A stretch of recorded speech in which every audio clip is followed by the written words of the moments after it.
네, 경제마입니다. 오늘은 부동산, 서울의 확장, 수도권의 확장, 그리고 수도권에 투자를 해야 하는 이유에 대해서 이야기해 보려고 합니다. 물론 지방이 투자 가치가 없다거나 그런 말을 하려고 하는 건 아니고요. 가격 상승이 어디가 좀 더 많이 될까라는 관점에서 수도권이 좀 더 나을 수 있겠다라는 이야기를 하는 겁니다. 지금 서울의 모습은 대한민국 시기에 이게 확장이 된 것이죠. 1960년대 이후에 강남이 개발이 되면서 강서, 강남, 노원구 여기까지 서울 행정구역에 이렇게 들어왔죠. 사실 조선시대에서 일제시대까지는 이 서울의 4대 문 안쪽만 이렇게 한양으로서 서울이었잖아요. 근데 이렇게 서울의 크기가 대한민국이 되면서 넓어진 것을 우리가 알 수 있습니다. 역사적으로도 서울의 크기가 계속 넓어져 왔다는 것을 알 수가 있죠. 근데 사실 행정구역으로서의 크기만 서울일까요? 물론 우리가 서울이라고 부르는 것은 이런 행정구역이 서울이지만 실질적인 서울의 크기는 행정구역이 넓어지지 않아도 계속 확장해 왔습니다. 각종 지하철이 깔리고 경기도에서도 서울에 쉽게 접근이 가능해지면서 교통의 발달에 따라 서울 출퇴근이 서울 근교에 살아도 가능한 시대가 됐습니다. 이 제일 1기 신도시인 분당 뭐 그런 게 있고 과천, 광명, 그리고 고양 여기 살아도 서울 근교에 살아도 서울 출퇴근이 가능해진 세상이 왔고 지금은 지하철이 정말로 촘촘히 깔려 있고 교통이 많이 발달했으니까요. 사실 우리 무의식 속에서도 사실상 서울인 지역들이 있습니다. 과천, 성남, 판교 이런 것은 집값도 서울을 오히려 능가하기도 하고 또 자차 출퇴근이 강남으로 가능한 지역이기도 하고 이 지역 사람들은 경기도에 살지만 사실 서울 생활권인 사람들이죠. 과천은 전화번호도 02로 시작한다고 그럽니다. 그런 지역들을 잘 보면은 수도권 이 제일순환고속도로 이 빨간색이 제일순환고속도로인데요. 이 안쪽에 있는 지역들이에요. 광명, 과천, 성남, 고양 등이 있죠. 서울이나 다름이 없는 지역들인데 근데 이게 30년 전에 사람들이 여기를 서울로 생각했을까요? 아니죠. 서울이 실질적으로 넓어졌기 때문에 이제 현재 살고 있는 사람들은 여기도 거의 서울이나 다름없지 이렇게 생각을 하는 겁니다. 제가 말하고 싶은 거는 이런 실질적인 서울이 더 넓어진다는 겁니다. 당연히 투자 가치도 여기서 있겠죠. 저는 이 지금 공사하고 있는 제2순환고속도로가 완공이 되고 또 교통효제가 이렇게 발현이 되면은 이 제2순환고속도로 안쪽에 있는 지역이 사실상 서울 지역들이 될 거라고 생각을 해요. 그 역할의 중심은 아마 이 GTX가 될 겁니다.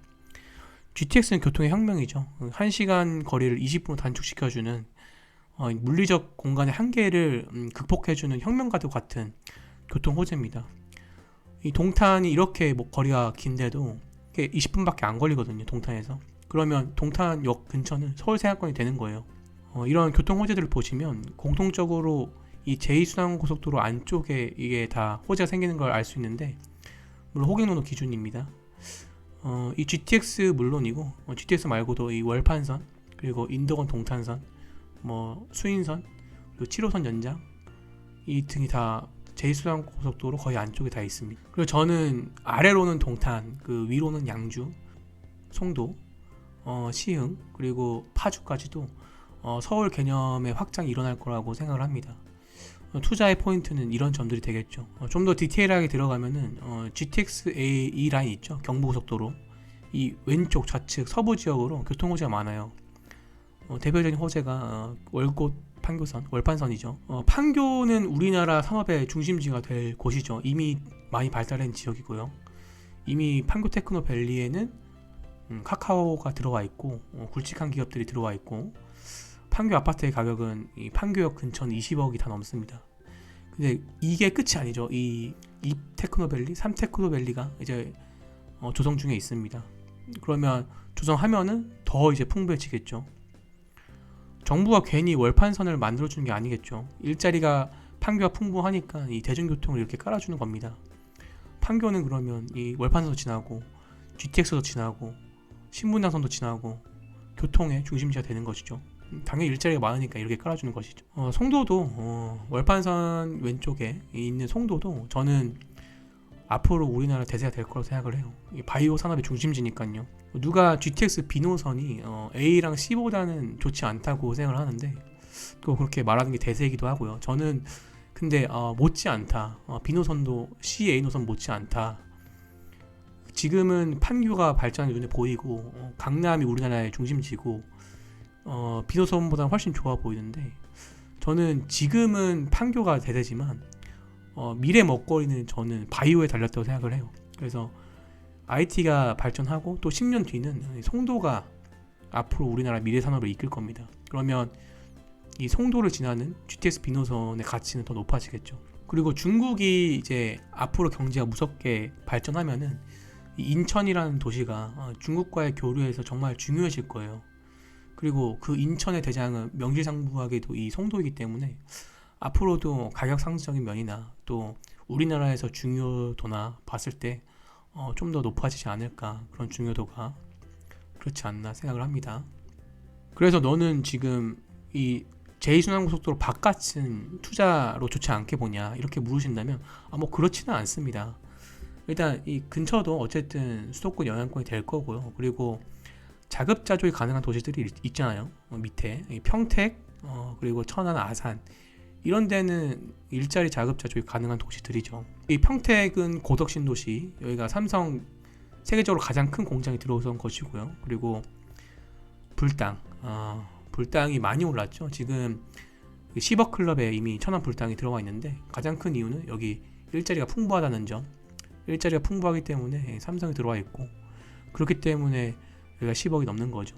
그리고 제가 요새 잘 보고 있는 이 탕정, 불당 옆에 있는 탕정도 이 산업단지가 잘 형성이 될 거기 때문에, 그리고 삼성이 들어올 거기 때문에 여기 탕정도 이제 발달이 되면은 집값이 쭉 올라가지 않을까 이렇게 생각을 합니다. 많이 우상을 할 거예요. 여기는 서울 접근성이 그렇게까지 크게 중요한 곳은 아니에요. 이미 이 자체만으로도 일자리가 많은 곳이기 때문에 굳이 서울 접근성으로만 따져가지고 이 지역을 판단하기에는 조금 그런 감이 있습니다. 여기는 충분히 괜찮은 곳들이에요. 그리고 중부권 투자의 중심은 또 세종특별시죠. 여기는 공무원들이 많이 사는 지역으로 여기도 일자리가 풍부한 곳이죠. 공무원들이 많이 사니까요.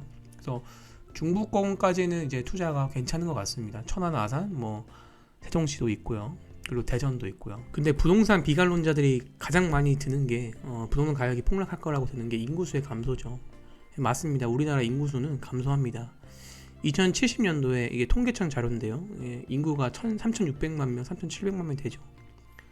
인구 감소는 예견된 현실입니다. 우리나라 출산율이 높아지지 않는 이상 인구 감소는 이것보다 더 급격하게 될 수 있어요. 근데 부동산의 근본은 인구죠. 인구기 때문에 부동산 미래 전망에서 인구는 정말 중요한 지표입니다. 우리나라 전체 인구가 줄어드는 것은 피할 수 없는 것 같습니다. 수도권은 2040년까지는 줄지 않습니다. 오히려 증가를 하고 있어요. 2030 세대들이 다 서울 수도권에 올라와 살기 때문이죠. 우리 대한민국의 인구는 줄어들더라도 수도권은 한동안 줄지 않습니다. 수도권의 수요는 그래서 그대로일 거예요.